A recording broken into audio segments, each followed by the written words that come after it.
Today's Chanakya ತಮಿಳುನಾಡಿನ ಮತದಾನೋತ್ತರ ಸಮೀಕ್ಷೆಯ ವರದಿಯನ್ನು ಕೂಡ ಪ್ರಕಟ ಮಾಡಿದೆ. ಆ ಮೂಲಕವಾಗಿ ಯಾರ ಕೈ ಹಿಡಿಯಲಿದ್ದಾನೆ ಮತದಾರ ಅನ್ನುವಂತಹ ಪ್ರಶ್ನೆಗೆ ಉತ್ತರ.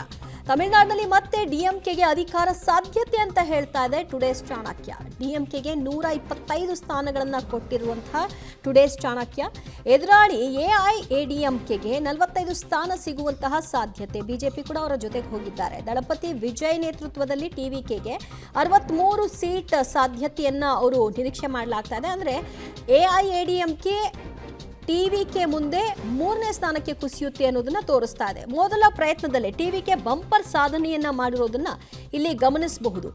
ಒಂದು ವಿಜಯ್ ಅವರನ್ನ ನಡೆಸ್ಕೊಂಡಿರುವಂತಹ ರೀತಿಯೂ ಕೂಡ ಒಂದು ರೀತಿ ಅವರಿಗೆ ಎನ್ಕ್ಯಾಶ್ ಆಗಿರಬಹುದು ಮತ್ತು ಅವರ ಪ್ರಭಾವ ಪ್ರಾಬಲ್ಯ ಇದೆಲ್ಲವೂ ಕೂಡ ವರ್ಕ್ ಆಗಿರುವಂತೆ ಕಾಣಿಸ್ತಾ ಇದೆ. ಬಟ್ ಈ ನಂಬರೇ ಅವರಿಗೆ ಸಿಕ್ಕರೆ ಏನು ಅಧಿಕಾರಕ್ಕೆ ಹೋಗ್ತಾರೆ ಅಂತಲ್ಲ, ಆದರೂ ಒಂದು ದೊಡ್ಡ ಮಟ್ಟಿಗಿನ ಪ್ರಯತ್ನವನ್ನು ಅವರು ನಡೆಸಿದ್ದಾರೆ. ಅದರ ಫಲವನ್ನು ಅವರು ಪಡ್ಕೊಂಡಿದ್ದಾರೆ ಮೊದಲ ಸ್ಟೆಪ್ನಲ್ಲಿ ಅಂತ ಹೇಳಿದ್ರು ಕೂಡ ತಪ್ಪಾಗಲ್ಲ. ಆದರೆ ಡಿಎಂಕೆ ವಿಷಯದಲ್ಲಿ ನೋಡಿ, ಡಿಎಂಕೆನ ಜನ ಕೈ ಬಿಡಬಹುದು ಮತ್ತು ಎಐಎಡಿಎಂಕೆ ಅಥವಾ ಬಿಜೆಪಿ ಇವರಿಬ್ಬರ ಮೈತ್ರಿಯನ್ನ ಒಪ್ಕೋಬಹುದು ಅಥವಾ ಕಂಪ್ಲೀಟ್ ಆಗಿ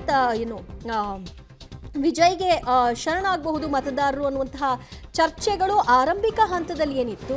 ಆದರೆ ಅವೆಲ್ಲವೂ ಕೂಡ ಬದಿಗೊತ್ತಿ ಈಗ ಡಿಎಂಕೆ ಮತ್ತೆ ಅಧಿಕಾರ ಸ್ಥಾಪನೆಯತ್ತ ದಾಪುಗಾಲಿಡುವಂತಹ ಸರ್ವ ಲಕ್ಷಣಗಳನ್ನು ತೋರಿಸ್ತಾ ಇದೆ ಈ ಒಂದು ಸಮೀಕ್ಷೆ. ಇದೇ ನಿಜವಾದರೆ ಅವರು ಮತ್ತೊಮ್ಮೆ ಅಧಿಕಾರವನ್ನು ಏರ್ತಾರೆ.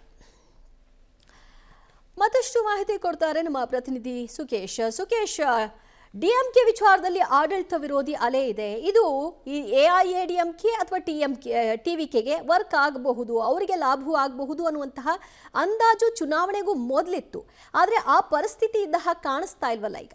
ಜೊತೆ ಆಗ ನೋಡೋಕೆ ತಮಿಳುನಾಡಲ್ಲಿ ಸಮರ್ಥವಾದ ವಿರೋಧ ಪಕ್ಷ ಅಥವಾ ಸಮರ್ಥವಾದ ವಿರೋಧ ಪಕ್ಷದ ನಾಯಕತ್ವ ಅನ್ನೋದು ಇರಲಿಲ್ಲ ಅನ್ನುವಂಥದ್ದು ಮೊದಲಿಂದ ಕೂಡ ಇರುವಂಥದ್ದು. ಯಾಕಂದರೆ ಜಯಲಲಿತಾ ಅವರ ನಂತರದಲ್ಲಿ ಎಐಡಿಎಂಕೆಯ ಶಕ್ತಿ ಏನು ಅನ್ನುವಂಥದ್ದು, ಯಾಕಂದರೆ ಜಯಲಲಿತಾ ಅವರು ತೀರ್ಕೊಂಡ ನಂತರದಲ್ಲೇ ಡಿಎಂಕೆಯಲ್ಲಿ ಗೆಲುವನ್ನು ಸಾಧಿಸುವಂಥದ್ದು. ನಂತರ ಡಿಎಂಕೆಗೆ ಪ್ರಬಲವಾದಂಥ ವಿಪಕ್ಷ ಅನ್ನೋದು ಅಲ್ಲಿ ಇರಲಿಲ್ಲ. ಹಾಗಾಗಿ ಎಐಡಿಎಂಕೆಯ ನಾಯಕತ್ವ ಹೇಗಿತ್ತು ಅನ್ನೋದು ಕೂಡ ಪ್ರಶ್ನೆ ಆಗುತ್ತೆ. ಇವೆಲ್ಲವನ್ನ ಮುಂದಿಟ್ಕೊಂಡೇ ಒಂದು ಕಡೆ ಅಣ್ಣಾಮಲೈಯವರು ಕೂಡ ಬಿಜೆಪಿಯನ್ನು ಪ್ರಬಲವಾಗಿ ಕಟ್ತೀನಿ ಅನ್ನುವಂಥ ಪ್ರಯತ್ನಕ್ಕೆ ಮುಂದಾದಂಥದ್ದು. ಮತ್ತೊಂದು ಕಡೆ ಏನು ಚಿತ್ರನಟ ವಿಜಯ್ ಅವರು ಟಿವಿಕೆಯನ್ನು ಕಟ್ತಾರೆ, ಅಲ್ಲಿ ದೊಡ್ಡ ಮಟ್ಟಿಗಿನ ಯಶಸ್ಸು ಸಿಗುತ್ತೆ ಅನ್ನುವಂಥ ನಿರೀಕ್ಷೆಯಲ್ಲಿದ್ದರು. ಆದರೆ ಎಲ್ಲ ಚಿತ್ರನಟರಿಗೂ ಕೂಡ ಪಕ್ಷವನ್ನು ಕಟ್ಟಿದುಕೊಳ್ಳೆ ಯಶಸ್ಸು ಸಿಕ್ಕಿಲ್ಲ. ಆಗ ನೋಡಕ್ಕೆ ಹೋದರೆ ಚಿರಂಜೀವಿ ಅವರ ಏನಾಯಿತು ಅಥವಾ ಪವನ್ ಕಲ್ಯಾಣ್ ಒಂದು ಬಾರಿ ಸೋಲನ್ನು ಅನುಭವಿಸಿ ಆನಂತರ ಗೆದ್ದಂಥ ರೀತಿ ಏನು, ಇವೆಲ್ಲವೂ ಬೇರೆ ಬೇರೆ ಚಿತ್ರರಂಗಗಳಲ್ಲಿ ನಾಯಕರುಗಳು ಪಕ್ಷವನ್ನು ಕಟ್ಟಿದಾಗ ಇರುವಂಥ ಬೆಳವಣಿಗೆಗಳು. ಹಾಗಾಗಿ ಈ ಬಾರಿ ಟಿವಿಕೆಯಿಂದ ದೊಡ್ಡ ಮಟ್ಟಿಗೆ ನಿರೀಕ್ಷೆ ಇರಲಿಲ್ಲ. ಆದರೆ ಡಿಎಂಕೆ ತನ್ನ ಏನು ಗೆಲುವಿತ್ತು ಆ ಗೆಲುವಿನ ನಾಗಾಲುಟರ ಮುಂದುವರಿಸಿ ಮತ್ತೊಮ್ಮೆ ಅಧಿಕಾರಕ್ಕೆ ಬರುತ್ತೆ ಅನ್ನುವಂಥ ಲೆಕ್ಕಾಚಾರದ ಎಕ್ಸಿಟ್ ಪೋಲ್ಗಳು ಬರ್ತಾ ಇದ್ದಾವೆ. ಒಂದು ಅಚ್ಚರಿಯ ಎಕ್ಸಿಟ್ ಪೋಲ್ ಈ ಬಾರಿ ಬರ್ತಾ ಇರುವಂಥದ್ದು, ಅದು ಟಿವಿಕೆ ಅಪೋಸಿಷನ್ಗೆ ಬರಬಹುದು ಅನ್ನುವಂಥ. ಅಂದರೆ ಡಿಎಂಕೆ ಒಂದು 40ರ ಆಸುಪಾಸಲ್ಲಿ, ಎಐಡಿಎಂಕೆ 40ರ ಆಸುಪಾಸಲ್ಲಿ ನಿಂತರೆ ಟಿವಿಕೆ 60ಕ್ಕಿಂತ ಹೆಚ್ಚು ಸ್ಥಾನಗಳನ್ನ ಗಳಿಸಿ ವಿಪಕ್ಷದ ನೆಲೆಗೆ ಬಂದು ನಿಲ್ಲಬಹುದು ಅನ್ನುವಂಥದ್ದು ಇವತ್ತು ಬರ್ತಾ ಇರುವಂಥ ಟುಡೇ ಚಾಣಕ್ಯದಲ್ಲಿ ಬರ್ತಾ ಇರುವಂಥದ್ದು. ಆದರೆ ಅದೇ ಆಗುತ್ತಾ ಅನ್ನುವಂಥದ್ದು. ಯಾಕಂದರೆ ಬೇಸ್ ಅಂತ ನೋಡಕ್ಕೆ ಹೋದರೆ ಒಬ್ಬ ನಾಯಕನಾಗಿ ಮಾಸ್ ಫಾಲೋವರ್ಸ್ನ ಹೊಂದಿರ್ಬೋದು, ಆದರೆ ಕೇಡರ್ ಬೇಸ್ ಅಂತ ನೋಡ್ಲಿಕ್ಕೆ ಹೋದರೆ ಆ ಕೇಡರ್ ಬೇಸ್ ಅನ್ನುವಂಥದ್ದು ಟಿವಿಕೆಗೆ ಇರಲಿಲ್ಲ. ಅದು ಡಿಎಂಕೆ ಮತ್ತು ಎಐಡಿಎಂಕೆ ಇಬ್ಬರಿಗೂ ಕೂಡ ಇದ್ರು.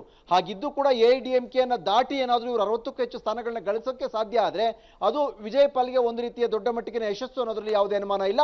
ಆದರೆ ಈ ಬಾರಿ ಗೆಲುವಿನ ವಿಚಾರದಲ್ಲಿ ಮಾತ್ರ ಡಿಎಂಕೆ ತನ್ನ 2ನೇ ಅವಧಿಗೆ ಗೆಲುವನ್ನು ಮುಂದುವರಿಸುತ್ತೆ ಅನ್ನುವಂಥ ವರದಿಗಳು ಬರ್ತಾ ಇದ್ದಾವೆ. ದಿವ್ಯಜ್ಯೋತಿ.